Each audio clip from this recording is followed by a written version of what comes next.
Good evening and welcome. You're watching India Today's live and continuing coverage of the big exit poll numbers for Maharashtra. I want to show you at the top of the hour the poll of poll numbers for the Maharashtra exit polls. Here they are. India Today and Access My India, far and away India's most accurate, most reliable, most trusted pollster, predicts that BJP and Shiv Sena will get between 166 to 194 seats out of the 288 seats of Maharashtra. The Congress and the NCP expected to bag between 72 and 90, with the NCP likely to pick up more than the Congress. The others likely to bag 22 to 34, with a lot of them being rebels, independent rebels. News 18 and Ipsos predict that the BJP and the Shiv Sena will pick up 243 out of 288. That's way more than the India Today numbers, whereas the Congress and the NCP likely to get only 41, which is about half of what India Today and Access My India said. ABP News and C Voter think that the BJP and the Sena will get 204 out of 288, the Congress and the NCP 69, others 15. Let me show you now what Times Now is saying. They think that the BJP and the Shiv Sena will get 230, Congress and the NCP 48, others 10. Jan Ki Baat and Republic think that the BJP and the Sena will get 223, Congress and the NCP 54, whereas TV9 and Bharatvarsh and Cicero think that the BJP and the Sena will get 197, Congress NCP 75.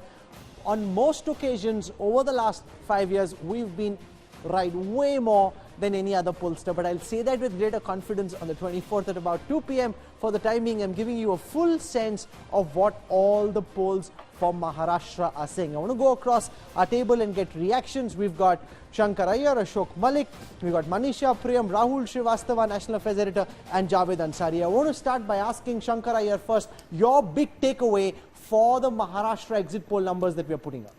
So BJP consolidates its position as party number one. It is validation that Congress is in continuity, the continuity of Congress's slide, the NCP's stagnation or consistency, and I think from here on Shiv Sena will continue to recede further. The BJP, as it grows, it is only natural that the Shiv Sena will expand. I still think that the BJP plus whatever 164 will deliver probably the highest strike rate on seats contested will be the BJP's. I won't be surprised if it's nudging close to 140, which means that if they had fought on their own, they could have probably won a majority on their own. Okay, Priyanka Chaturvedi of the Shiv Sena joins us. Shankar Iyer argues that this exit poll shows the Shiv Sena is now a party in decline. If you look at the percentages, the BJP expected to bag between 109 to 124 of the 164 seats they contested. The Shiv Sena only 57 to 70 of the 126 seats that they contested. So the BJP's strike rate way ahead than that of the Shiv Sena. Priyanka, welcome.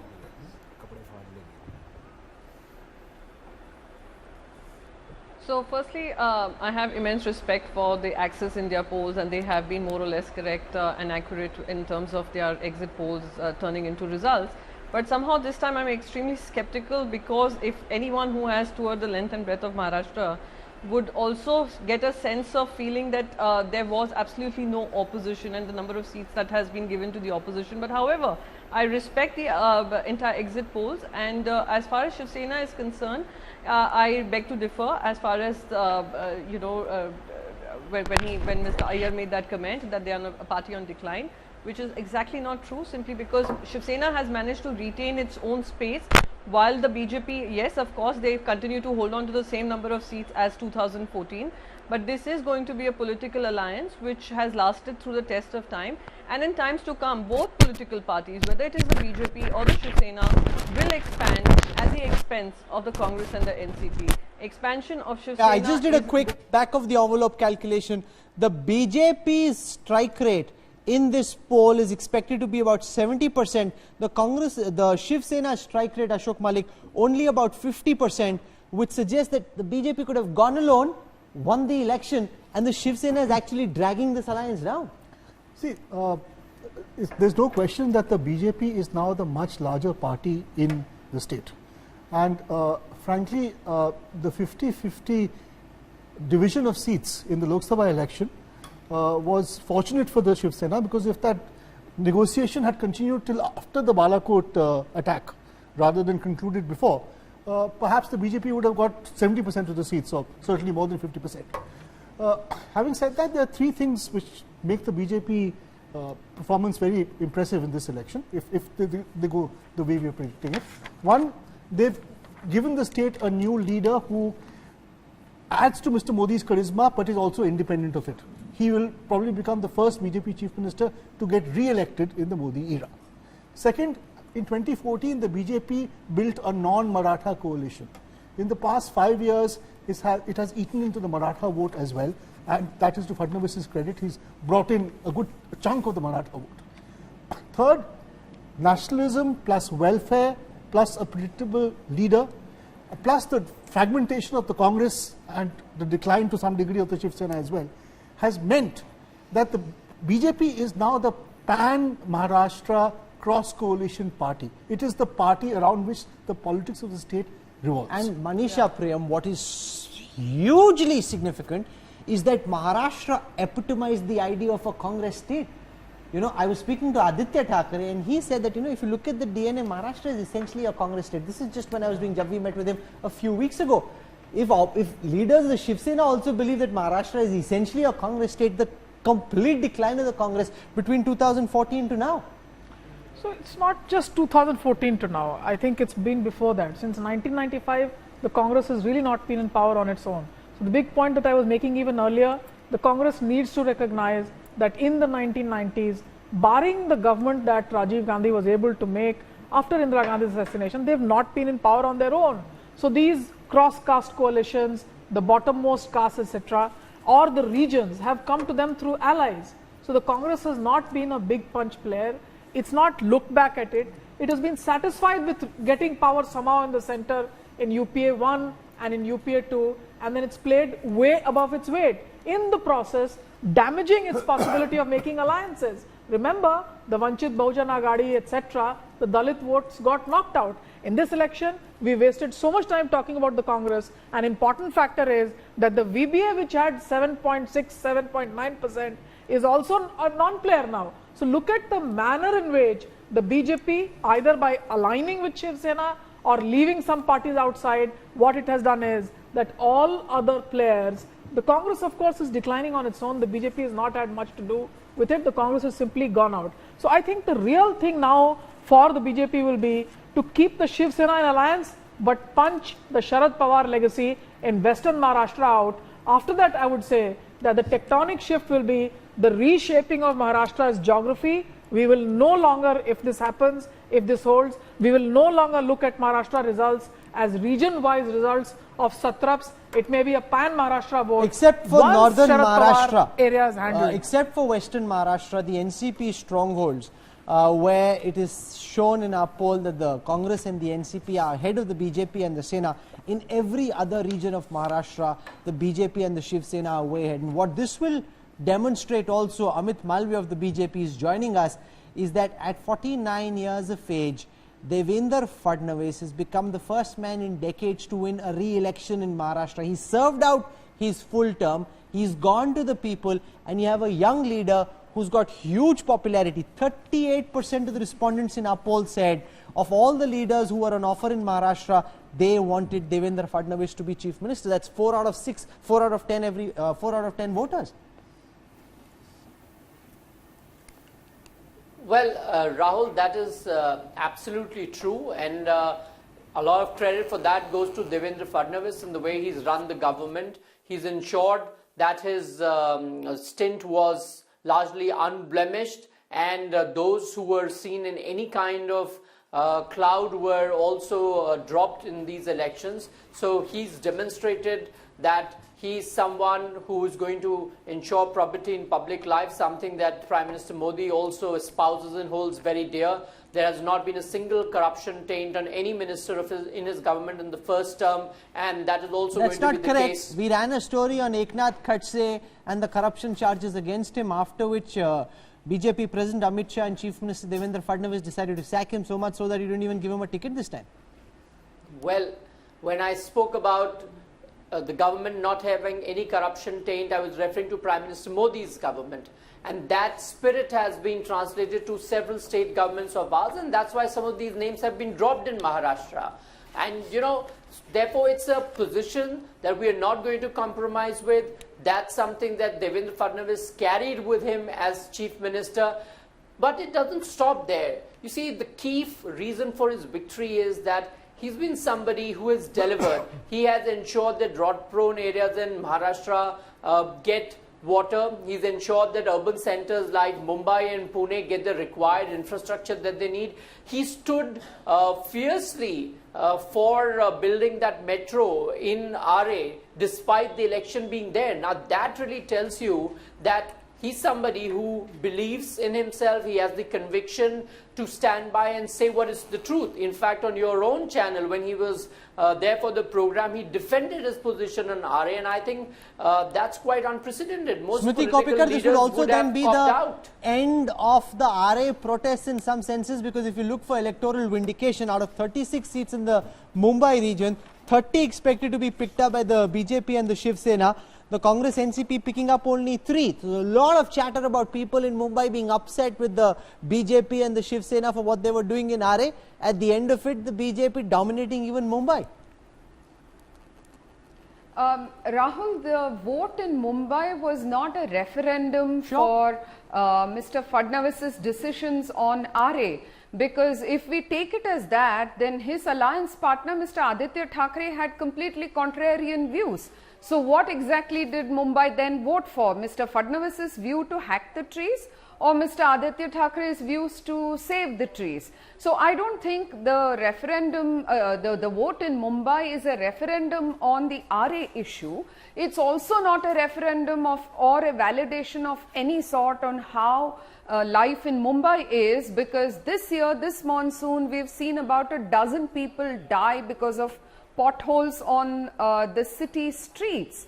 What is true is that the last time they had 129, this election, according to you, they are hitting 30 out of 36. What is true is that the Congress is a very fractured organization. In Mumbai, it's extremely feeble. NCP is virtually non-existent. If you have one fighter in the ring, he's going to win, right? But that doesn't mean there was a fight or it was a good fight. That's an important point you're making, that there was at the end of the day just one party that was playing, one alliance that was fighting to win. And on the other side, Rahul Srivastava, the Congress especially, just couldn't get its act together. In Maharashtra, as even in Haryana, they just couldn't get a proper campaign going. Yes, Rahul, I think the latest being Sonia Gandhi not arriving for a rally and Rahul Gandhi at the last minute, and also the issues that he raised, you know, all those which have been done and dusted, rejected in the last 29th election. But Rahul, I think this election is not just about the opposition splintered, losing ground, not planning, but I think the BJP's long-term political planning. In 2014, they went into these two states, and there is great amount of similarity in the two states. They went against the dominant caste in that says to splinter it. Marathas in Maharashtra and Jats in Haryana. Both of them protested, both the dominant caste, Marathas protested as well as the Jat protested. They went in by getting turncoats from those parties.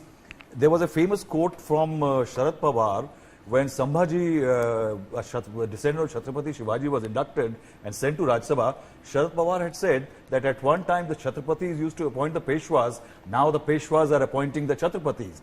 They have gone to a method. It worked in 2014 for them. They brought in a second ever Brahmin chief minister in Maharashtra, the lone Brahmin in the cabinet, Mr. Fadnavis. They got a Punjabi in a state where 5 of the 10 chief ministers were Jats. And then they worked at it. They have not only built on their new social engineering, but also tried to recover from the adversities which they have. And that's why the BJP in Haryana and Maharashtra is looking like a much more competent unit. Yes, the opposition is in disarray, but I think there is a lot of competence of the BJP and see, for example, Shiv Sena. Okay, I want to ask that question to Priyanka Chaturvedi. There are about 67 rebels in total. out of whom 40 were BJP rebels. The big buzz in Maharashtra has been that some of these rebels are proxy rebels who the BJP has allowed to stand against Shiv Sena candidates in the hope of reducing the Shiv Sena tally, so that the Shiv Sena, because the Shiv Sena was saying in the campaign that the next chief minister will be from Maharashtra. How do you see this play out? Do you agree that some of the rebels could have possibly been made to back out if the BJP had tried hard enough and they didn't try because they wanted to damage the Shiv Sena?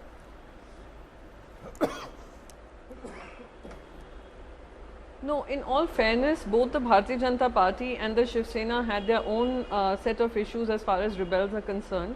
And both are parties which are in expansion if you look at it while being in an alliance. So the independence, it shows, the Axis poll shows a lot of independents winning.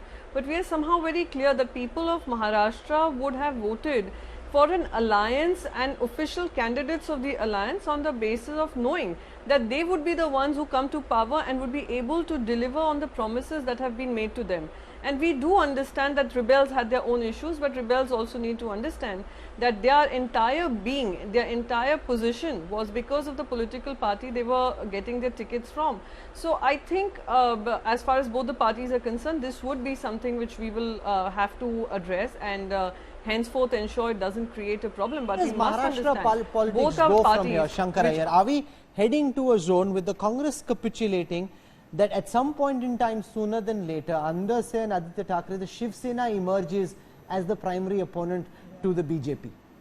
Well, see, you'll have to look at a little bit of history to understand this. The first break in the Congressification of Maharashtra came when Sharad Pawar toppled Vasantdada Patil. Then he came out and he became the opposition. Then till 1988, when Vasantdada Patil actually advised Rajiv Gandhi to take him back, till then there was no other space for any other party. Now this was coterminous with the coinage of the Hindutva phrase in the 1987-88 Vile Parle elections, where Ramesh Prabhu was pitted against a Kunte in a by-poll in the assembly. And the rise of Hindutva is from 1991. We all talk about Congress being a dominant player, but from 1990 till now, the Congress never had a majority on its own. It had 141 seats when Sharad Pawar was with the Congress. And since then, its average of the NCP and Congress together has been around 150. So they have not built any space. Now there is an opportunity. If the BJP had fought on its own, it was arguable that the Shiv Sena could have emerged as the dominant opposition party in Maharashtra. It almost feels, Ashok Malik, inevitable that at some point sooner than later the BJP and the Shiv Sena will walk their own separate ways. Well, I'm not sure, because the Sharad Pawar in 1978 could break away from the Congress. He was young enough, he had a social coalition, he was a powerful regional politician. He built a regional party. I'm not sure the Shiv Sena can do that. I mean, Aditya Thackeray, good luck to him. This is his first election. Are we certain that he can be a pan-Maharashtrian leader to take on Devendra Fadnavis and the BJP? Maybe he can, maybe he can't. But there's one other point I'd like to make. You see, in this entire 1990s period, when the BJP and the Shiv Sena rose, the personality of Bal Thackeray, or Balasaheb Thackeray, who was larger than life and who Atal Bihari Vajpayee and L.K. Advani respected a lot, actually held back the BJP. There was a time when the BJP wanted to break out and from the Shiv Sena or become the larger party, but the Shiv Sena held it back, and the personality of Bal Thackeray in his lifetime was such that the BJP did not want to put him off or rebuff him. But this breaking away of the BJP, which happened in 2014, has now come into full bloom, and that actually explains some of the reason for the BJP's success. Why do you think Amit Shah and Modi did not cut this alliance with the Shiv Sena? They could have done so in this assembly election and still won. Why did they choose not to do so? So no. If Yeah, you let's just hear from Ashok Malik. No, I think they could have broken this alliance in this, and still won. They did do that in 2014 when they had to make a point that they were larger. I think 2014 was the more decisive message that we are larger than you. You better accept that. This time, it was accepted they were larger. Frankly, I was surprised the BJP settled for 164 seats. I think they could have gone up by 25 more seats and still got the alliance. So I think the BJP was actually being more generous than it needed to be. Yeah. But I think that the point the BJP wanted to prove in 2014, that we are larger than you, was proven then. And the Shiv Sena had not really recovered from that. How will It's not this contesting result- that No, no, point. Rahul, there is one more point you must see in this. Throughout 2014 to 2019, the real opposition in Maharashtra was the Shiv Sena, which was in government. Yeah, that is the So I think the continuation has been thought of, that keep the Shiv Sena in government, let them act as the opposition, taking away the space. This was like the left supporting the Congress and the other parties during the UPA, when the left occupied the opposition space. So you've Probably got the that's- ally of the government, Javed, opposing the government from within, leaving virtually no space for a party like the Congress. And the problem for the Congress is, whenever it gets to fourth space in a state, when it gets to fourth position, it's never ever been able to recover in any state. Not just fourth, whenever they go below number 2, they found it very difficult to come back, and they have a mountain to climb. There's absolutely no doubt about it. Just as in the rest of the country, so it's true in Maharashtra. Perhaps the only way out now for one, it's now abundantly clear that there is no earthly reason why the NCP and the Congress should function as two separate entities. Not that they're coming together will immediately catapult them into power, but yes, it will give them that much more cohesion, and perhaps Sharad Pawar would be able to keep them together for a while and provide some kind of way. But short But look at Sharad Pawar's he's also age, look aging. at his Yeah, health. his age, fine, but that's better than not having anybody, as is the I'm saying case in how the long can Congress. it be? I agree. He's done a great job. He's campaigned very hard. But You know, 80 Congress years can't- of age. his ability to keep people together, to work with different people. Right now in the Congress, you don't have anybody. In the Congress party, the attitude is one of that nihilist attitude, that just destroy the existing structure and then hope that something will emerge from the rubble. In politics, it doesn't work that way. You need to build, you need to add, rather than destroy what you have. Yeah, Rahul, somehow if I the can Rahul add- Gandhi principle seems to be the Savannah post-Serengeti migration principle, that the whole thing will be decimated and then it will rain and all the crop will come up. You've got to have something left to grow. The other thing that's very important when you look at this data, Manisha Prayam, is that this India Today Access My India poll suggests that the poorer a voter or a family would have been in Maharashtra, the greater the propensity to vote for the BJP. This is a fundamental upturning of India's political equation, which for the last 7 decades have suggested that the BJP was typically seen as a party of the Banya, the traders. The Congress was seen as the party of the poor. It's now completely the opposite. So for Maharashtra, this means something so special to the UPA. Remember the Vidarbha special package? Remember the fact that who brought out the farmer suicides to the limelight? It was the Manmohan Singh government. For a party that knew the data on what was happening, for a party that put together the Prime Minister's Rural Development Fellows, there were stories out of every village in Vidarbha, we knew it. And that's the kind of first mover advantage that they had. And that party was unable to do anything special and specific for Vidarbha region. In Latur, for example, where the Deshmukh sons are fighting, it's just the dynasty that is fighting. Does the Congress have a script for that region?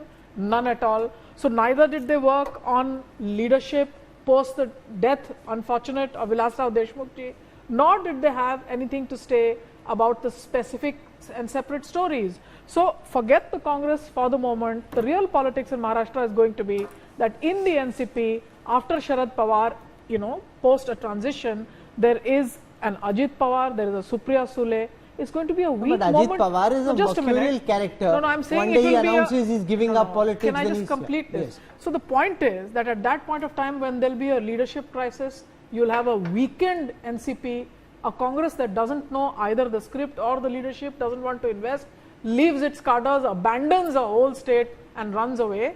The Congress is not there, the NCP is on the weak pitch. The best bet is to have the Shiv Sena within your fold, and then the Shiv Sena cannot write its own independent script.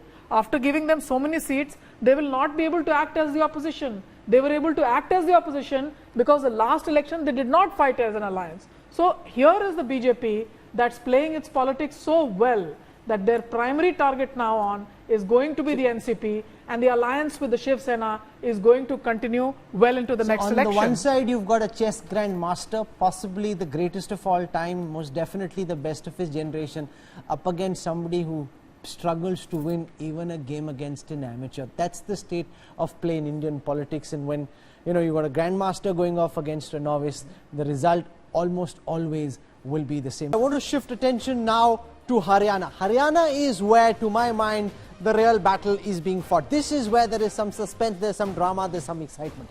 But this is what the other pollsters think is happening in Haryana. CNN News 18 and Ipsos say that the BJP is likely to bag 75 seats, the Congress only 10, others 5. That includes the INLD and the JPP. You've got the ABP News Sea Voter poll saying 68 to 76 for the BJP, 3 to 12 for the Congress, 5 to 14 for the others. Times Now thinks that the BJP will get 71, the Congress will get 11. So the minimum that the BJP is expected to back, according to the first 3 polls, is 68. Then you got NewsX saying that the BJP will back 75 to 80. Jan Ki Baat Republic think BJP will get 52 to 63. TV9 Bharatvash Cicero think that the BJP will get 69. Pradeep Gupta ji, aap idhar aao. Now you tell me, why is there a blank over here? Why is there no India Today Access My India data for Haryana? What's going on? Why are you creating a suspense? People are saying they want ratings for a second day, so therefore they are trying to hold back on the data for nothing like that. Nothing like that. Team is working rigorously in Haryana also, but at this juncture we think that we should put some more effort, go back to the field, the constituencies tomorrow, and come out with the conclusive and comprehensive exit poll by tomorrow. So I don't know what's in the post-poll study because it hasn't yet been completed, but as a journalist I can ask you a few questions. So there's obviously something you see in Haryana which you're not seeing in Maharashtra, because of which you've held back Haryana numbers and put out Maharashtra. What is that? See, there is also the nature in the sense the demography and the nature of the state. If you see Maharashtra particularly, I'm not saying the other side, don't take it otherwise, the loyalty factor is very high in when you think across the country in Maharashtra. That is the reason why, if you see, in 2014 they fought separately, Shiv Sena and BJP, and in general election they fought jointly. In both the time, BJP secured 28% vote. Why? That's one. 2, 3 consecutive terms NCP Congress repeated the government. What it shows? It shows they have some loyalty factor, and there are regional satraps. Whereas if you come to Haryana or Rajasthan or Uttar Pradesh or Kerala, I am not saying this loyal, don't take it wrong. I mean, they need result very fast, quick and fast. It's like this. If you see the West Bengal, they take some time, They take decades. They take decades. So when we go and ask them the kind of conviction at that time our team is able to capture, that is when we decide. In this time, particularly in Haryana, we are not convinced that the kind of conviction voter is showing, they are tentative. So that tentativeness we need to eliminate by doing the post-poll study, which is tomorrow. No, so what is that to suggest that when the data comes out, if everybody else is saying 75, yours is going to be on the same lines, or the numbers could change? That's what I don't have the answer today. Otherwise, I would have put the numbers here. He's creating some mystery, Manisha Prem, some suspense, which is good. So if you everybody's going to come back tomorrow to watch and wonder what's happening. Remember, I'm an academic first. As an academic, there is no basis to saying that you give an examinee 9 hours more and the answers will be any different. True. But I know there is, as he rightly said, the loyalty and the trust factor. So I have worked with Pradeep Gupta ji on these panels. So I would say I'm being more cultural and less scientific, but I will wait for tomorrow. Tomorrow is another day. It's also a good day. Let's keep watching and let's keep discussing what's happening. Let's build Shankar Iyer on what we know so far. One, Haryana is not Maharashtra, that much is clear, which is why the exit poll numbers are not out. Secondly, it's not as clear as the other exit polls suggest, otherwise the data would have been put out. What do you think is brewing? I think Pradeep Gupta is not telling us, but probably there is an element of Duckworth and Lewis formula going on here. And that's true. That there is an interpretation that could go differently, and he's probably cross-checking that, That's true. backtracking to the responses, and then collating again to cross-check. The fact that he has a doubt about that also deals with the caste configuration in Haryana, where the Jat plus Dalit has a different metric, and the other non-Jat, non-Dalit vote metric is different. So here one thing is clear is that the Muslim vote has again gone towards the Congress. But that's very limited. Very small. No, but five on a margin. assemblies. But how many seats are less than 10,000 in Haryana?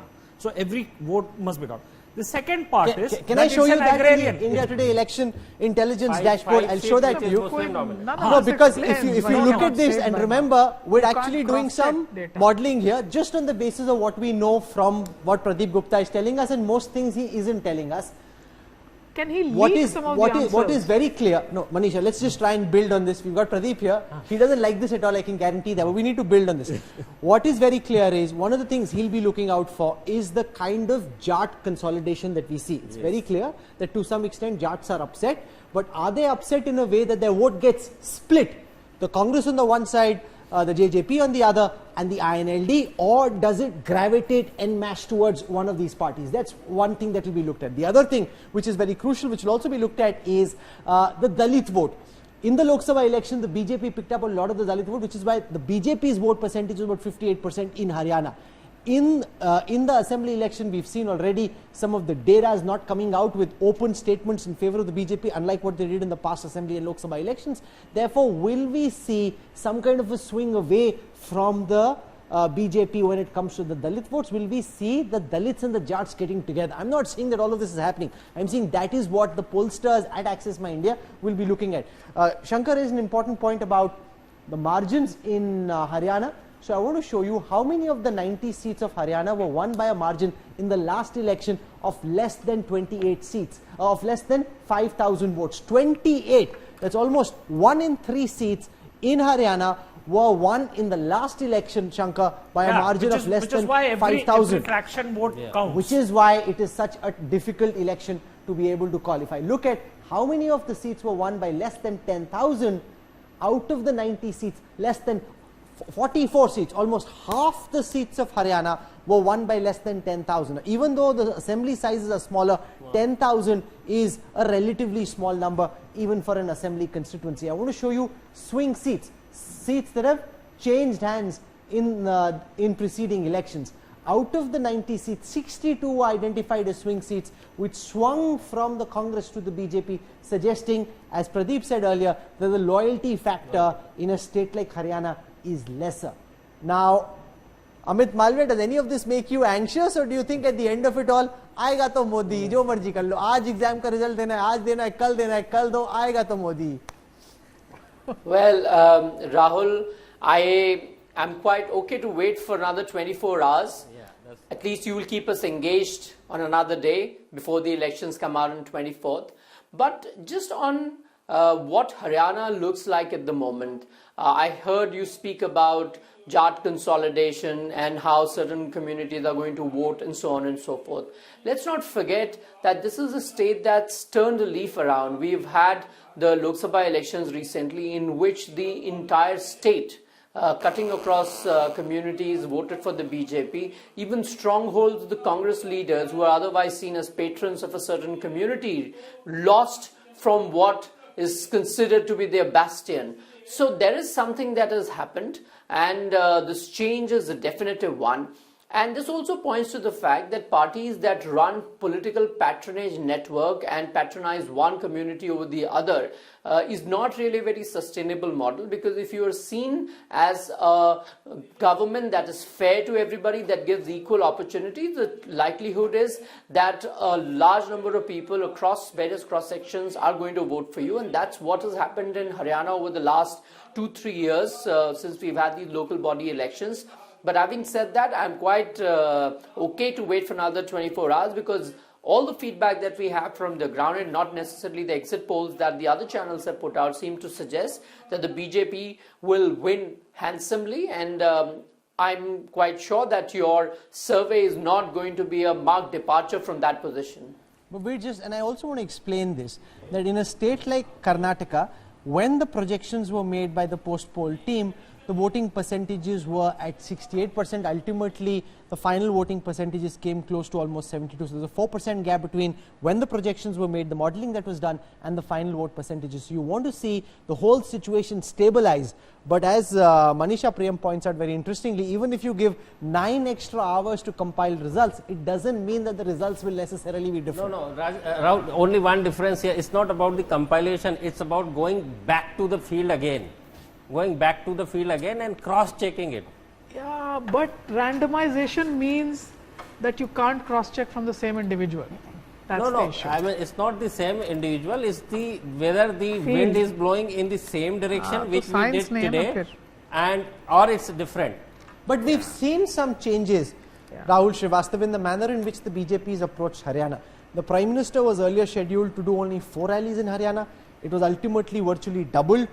And there was a lot more focus, the likes of Sunny Deol, several more BJP big faces being sent into Haryana in a concentrated fashion.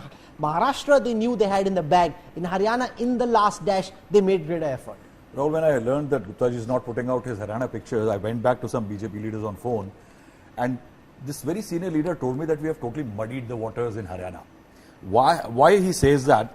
He said that in 2014, the BJP vote share went up from 12 to 58%. No, 2014 Assembly election Haryana, BJP vote share was 33%. No, in Lok Sabha it went to 58%. This time it went to See what they have done. Prime Minister's first rally in Haryana was in Rohtak, which is Jat dominated.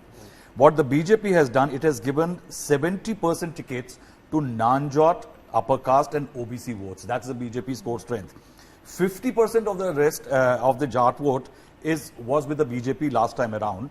Now what the BJP has also done, it has brought in a lot of neo-Muslims. It's trying to, in this Mewat region, it has brought in a lot of political leaders from there.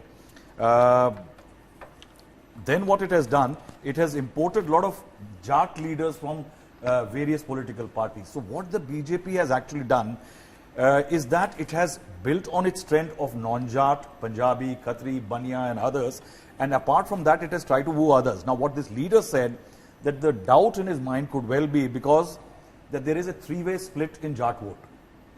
There is JJP, there is INLD and the Congress party. Now which way that large portion went for the BJP, is it unhappy because there was an agitation and the BJP somehow never addressed them. Second, he is saying that there is a huge Dalit vote split happening this time around. The BSP, we don't know, maybe not see it, but the BSP has very aggressively worked there. Then they are saying that there is a segment of Bania voter not very happy after 2 years of the GST. Akalis are contesting separately, and then the BJP is inducting Jat, perhaps is creating a sense of displeasure. So BJP has created so many of the improbables within the system now that either it will do phenomenally well or it may actually come down as far as numbers are concerned. And one more thing you can add in that. Whereas in Maharashtra, the Marathas got the reservation. In Jat, that's an open question. Yeah. Could I say something? There are so many factors, in fact. There are so many Ashok. factors. See, if you look at the larger picture, in the end, one party has to win or the other, right? You can't have, in a small state like Haryana, you can't have a coalition government. It hasn't happened for a long, long time. Presuming Huda and Shelja, good combination, consolidate the Dalit and the Jat votes, then in a certain geography of Haryana, and this may well be confusing Pradeep as well, they may well be doing phenomenally well or much better than expected. But that will also lead to a counter mobilization, as often happens in politics. I can't see this consolidation behind Huda and Shelja, presuming is taking place, completely reversing the. It may mean that the Congress puts up a better fight. Absolutely correct. At best. I can't see it completely reversing the trend and leading to that I think is an important point that Ashok Malik makes, that while this whole business of Ab Ki Baar 75 Par, which is what the BJP was saying in the build-up to the campaign, that may be out of the window. Does it mean that this could lead to the entire trend itself being upturned? That's the question Pradeep Gupta and his pollsters need to answer tomorrow. So, if you're amongst those many people who play cards in India, this is a bit like everyone else has put their cards out on the table. Pradeep Gupta is blind. No, I'm saying this time at least, I don't take it me. Otherwise, we don't. I mean, who has said that exit poll has to come on the same day? Let's wait for one more day if we are not pretty sure about it. But whenever we come out, we should come out with the. I think that is concrete important, and numbers. voters also and viewers should respect that it's better to try and do what you think is right than to be in some kind of competitive pressure to put the data out, even if you yourself are not convinced. I'm not suggesting for a moment, so don't think that that's what we're saying, that the numbers will not be what the other pollsters are saying. We're just saying we need more time to work on it. What that also does, Rahul Srivastava, is builds a huge amount of curiosity. I think I agree. Sometimes, Rahul also. rain interrupts the match and match lands into the next day. I mean, this is the case. I agree with Gupta He's ji taken here the also. Duckworth to the That next level. one very interesting fact is that while the bets are out more clearly about Maharashtra, within the political parties also, there is a maybe which is much more pronounced in the case of Haryana than in Maharashtra. I think if he is not letting out a picture, it is definitely there is something happening in Haryana. No, but it's also again Pradeep Gupta seeing something that other pollsters aren't, Manisha. That's important, because if everybody else is saying 75, that's like a knockout. Through you, the anchor, can I request? Which is what is he seeing now? I can't tell you that. See, I have to build some suspense. If we had a firm and definite answer, we would have put it out. I rather request viewers of India Today to give me 24 hours more. And this is also interesting because I do know for sure that they trust a lot in India Today and Access My India figures. Whatever we put, it has some credibility. We are trying to maintain our credibility. you are usually always the outlier. So you like this business of high stakes poker. Yeah, because if you get it right, you hit big, and if you get it wrong, then that's not a happy position to be in. But anyway, that's the way it is. Even in the Maharashtra numbers, he's been more conservative, if you see. But you see, he's for example, different there are from the other certain numbers, pollsters that like to go big one way. Yeah. Sometimes they get it right, sometimes they get it wrong. In his case, he went big in the exit poll numbers during the Lok Sabha, but here he's actually far more conservative on the BJP Sena than the other pollsters. I mean, it's Far not more about being conservative or aggressive. It's what's the reality. We try and come close to the reality. I mean, that's our business. No, and he gave a very good explanation for it, and that is the others in the story. So you really don't know how the others are playing out. And the internal BJP number is out of the 164, they are hitting 138 over. That's their current count, and which is obviously includes the story of the others. Which would be different, Ashok Malik, from what we see in most polls recently, where the independents and the rebels were winning. That number is coming down from the 90s, and the bigger parties are tending to do better. This would be a reversal of that trend. Rajasthan is the evident. I mean, everybody was saying Congress is winning like one side, Rajasthan Assembly election 2018, and see the numbers. Numbers of the others is 19. And Congress ended up even there, a lot of the others were propped up by the Congress. Yes, it's the same. So it's a bit similar now. And 99, they could end up by they could not form a majority mark. They could not cross the majority Rajasthan mark. has this history. Bharat Singh Shekhawat did it, Yeah. and Gehlot has done it to keep the party on tender hook so that they have their own people who give them 10 extra seats. Yeah. I don't think that is the case. We are talking in the context of Maharashtra. Maharashtra Okay, also Amit Malviya, realizes- what this means basically is that while other channels will have nothing else to say tomorrow because they've already put out all their data, we will have fresh programming. We hope to have you back. It doesn't mean that your party is not winning, it just means that there is more effort to be done on the ground. So we'll hope to have you back again tomorrow, but the man to be feted today is Devendra Fadnavis, who in conclusion seems all set to take the Bharatiya Janata Party to a very memorable and historic win, coming back as Chief Minister once again. Well, most certainly, and I look forward to your exit poll numbers on Haryana tomorrow. I think you've built a credibility for yourself, and so it will be interesting to see what you have to say tomorrow and the reasons for that.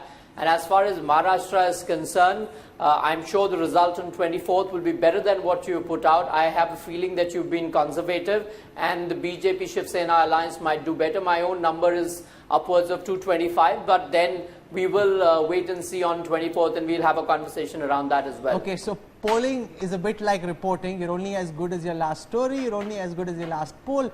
Our last poll was bang on and how. That, of course, you remember. We're holding back on Haryana. We'll put out the data And then if we get it right on Thursday, which is the 24th, there'll be a big bumper Deepavali inside our office and elsewhere. Otherwise, hey, you look at our track record from the past, but we don't know what we're saying just yet. I mean, Pradeep likes this. We are What do you think? trying, Bring it on. we are Let's just- trying and putting all our efforts to maintain our credibility and track record. That will possibly also give the Congress some sliver of hope. I mean, कि क्या that पता is- रात में हमारे मतलब कुछ हो जाए. That's the only one hope that they have left. Pradeep Gupta so at would he least suggest exit some poll is giving relief to somebody at least at the I end was of the speaking day. to a कुछ तो Jat बता Neta देता। from Haryana and he said that यहाँ 36 बिरादरी का state है ये, इस बार 35+1 है और चुनाव के रिजल्ट इस तरह से हैं कि जाट मरा तब मानिए जब 13वीं होए. You see this? It's an important thing. This is where we leave. I'm hugely nervous and anxious now because of what we're doing on Haryana. We'll be back at 7 p.m. tomorrow evening with the exit poll numbers from Haryana. More often than not, we're right. We're very close to the actual numbers, not just on a net aggregate basis, but on a seat-by-seat basis. We have an 85 to 90% track record. Let's see if we can maintain that. We sound less bombastic even though we are more certain than most other channels. That's because we take polling very, very seriously. We rather be right and be certain and then put the data out than to go in just because that's the moment you expect the data to come out.